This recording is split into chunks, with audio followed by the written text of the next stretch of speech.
Oke, kembali lagi di channel saya. Makasih buat kalian yang sudah mengklik video ini. Nambal APBN yang bolong 800 triliun. Dibikin bolong oleh siapa? Ya oleh Mulyono. Yang mesti cari siapa? Ya Mulyani.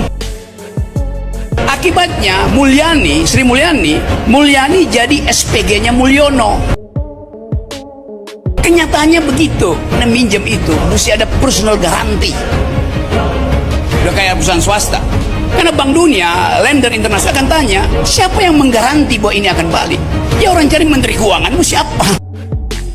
Dasarnya kan, satu-satunya yang bisa kita andalkan tinggal Mulyani.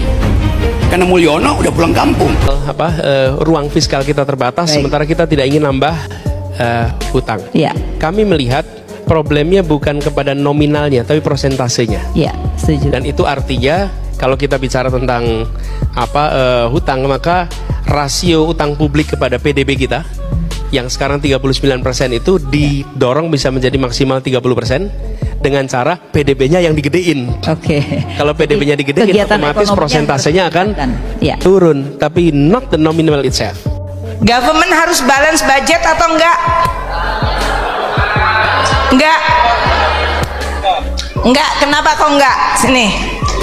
Cepet ya, karena aku nggak boleh sama Bu Femi. Siapa namanya dan cepet? Saya Afif dari akuntansi 22. 22 Afif. Iya. Asal jadi, Jakarta. Kalau asal Pamulang. Pamulang, Jaksel.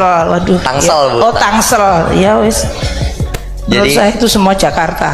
Ya wis, terus? Jadi kalau misalkan pemerintah ngelakuin balance budget, misalkan kayak waktu Bu Femi saya. Udah. Nanti kamu lapor ke ibu kamu kan. Nih. Oh, banyak yang ikut. Oke, my God. Balance budget, kalau kalian nggak setuju balance budget, berarti budgetnya bisa surplus, bisa defisit. Kalau defisit, utang naik. Kalau utang naik, nanti aku dibilang ratu utang. Yep. Oke, jadi disebutkan budget itu bukan tujuan. Budget adalah alat. Jadi kalau kita mengatakan budgetnya harus balance, itu menjadi budgetnya menjadi tujuan. Makroekonomi tadi saya buka awalnya tujuannya adalah membuat ekonomi itu sehat. Definisinya harga stabil, rakyat kerja, output naik, gitu kan? So that is the objektifnya, pemerataan terjadi. Jadi APBN itu toolsnya. Kalau di dalam textbook kalian, example-nya adalah kita akan defisit kalau kita sedang perang. Lah Amerika itu perang terus, makanya defisit terus. Dulu perang Afghanistan, perang Irak, perang Iran, perang di Korea, dia pernah perang di Vietnam, sekarang Ukraine, right? So spending continue expanded. Makanya di dalam textbook kalian ada gambar bayi yang mukanya sedih karena utangnya banyak ya katanya. Tahun 1980 utangnya pemerintah Amerika masih 700 berapa? 58 billion di dalam textbook kalian. And in 2012 mereka sudah 11 triliun US dollar. GDP Indonesia berapa? 1,3 triliun US dollar. Jadi utangnya Amerika sekitar 11 kali lipatnya kita atau 10 kali lipatnya kita. Itu tahun 2012 GDP kita sekarang. Sekarang menurut kalian utangnya pemerintah Amerika berapa? Coba di Google cepet. Ya, itu yang paling belakang. Sini.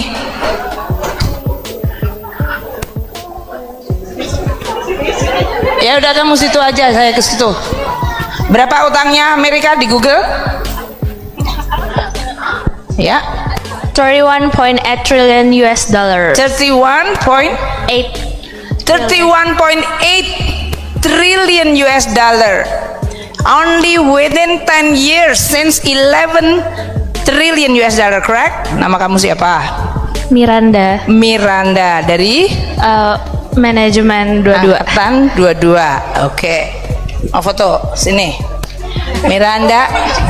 Kamu dari mana? Dari daerah sekitar sini atau dari mana? Dari Makassar. Makassar. Oh, nice. Oke. Tuh.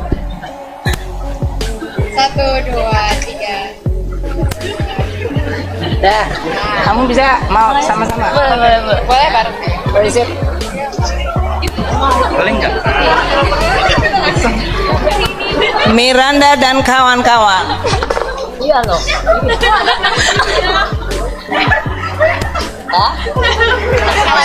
Oke ya.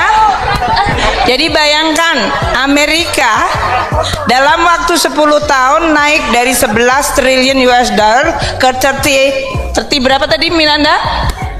31. Jadi hampir 1 triliun US dollar. Itu almost as big as our GDP. Tapi nggak ada yang bilang Yellen ratu utang loh. Nggak ada. Jadi tadi saya sampaikan, balance budget is not the objective. Budget is a tool, is a policy tool untuk mengelola ekonomi. Terakhir, pertanyaan terakhir, saya tutup. What is the sixth debate? Should the tax law be reformed untuk encourage saving? Ini mungkin lebih teknikal, banyak kalian mungkin nggak terlalu familiar. Karena itu di dalam chapter itu is so technical, bicara tentang tax code. Tapi kira-kira isinya adalah begini. Kalau pajak memajakin pendapatan dari tenaga kerja, labor, saving, menjadi terpengaruh. Gitu ya. Jadi dia mengatakan sistem perpajakan Amerika sekarang ini terlalu heavy burdennya kepada para pekerja. Anda ingat ya, di salah satu kampanye presidential election antara Presiden Trump sama Hillary atau Trump dengan Biden, salah satu yang dipakai sebagai bahan debat presiden adalah dia mengatakan sekretaris saya bayar pajaknya lebih besar dari Presiden Trump yang pengusaha kaya. Pengusaha makin kaya makin mampu untuk memakai berbagai tax code untuk kemudian akhirnya tidak bayar pajak. Sementara kalau kalian bekerja sebagai dosen, sebagai apa saja ya, labor, sebagai menteri, penerimaan pajak langsung dipotong sama aku. Itu PPh 21. Jadi ada aspek keadilan, ada juga aspek dampak ekonominya. Kalau di Amerika, Republican partai politik itu sangat heavy mengatakan orang kaya jangan dipajakin karena orang kaya itu yang invest. They have money and their money untuk investment. Jadi jangan diganggu-ganggu, biarin aja orang kaya itu. Yang bayar pajak justru labor. Makanya di sana very pro pengusaha.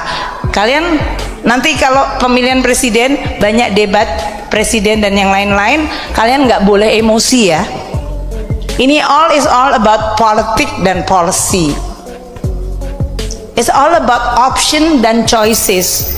Jadi jangan sampai kalian gara-gara yang satu bilang harusnya pajaknya untuk pengusaha yang kaya dipajakin sebesar-besarnya, rakyat dibebasin. Itu one thing, one choice. Another thing akan mengatakan kalau pengusaha dipajakin tinggi-tinggi, pengusahanya hengkang semuanya, yang terjadi tinggal sisanya. That's another thing. Anda boleh debate, Anda boleh berargumen, tapi nggak boleh bilang berarti kamu ya orang, kamu adalah radikal, kamu agamanya A, kamu sukunya ini, kamu etnisnya itu, maka kamu nggak boleh. Kalian debate policy is about policy, not about the person. Saya minta kalian ya, anak-anak FE, Jangan sampai nanti kalian di dalam election menjadi manusia yang akan kemudian getting too emotional dan bahkan ikut-ikutan bikin. Oke, jadi video gimana menurut kalian, dan sampai bertemu di video saya selanjutnya. Buah.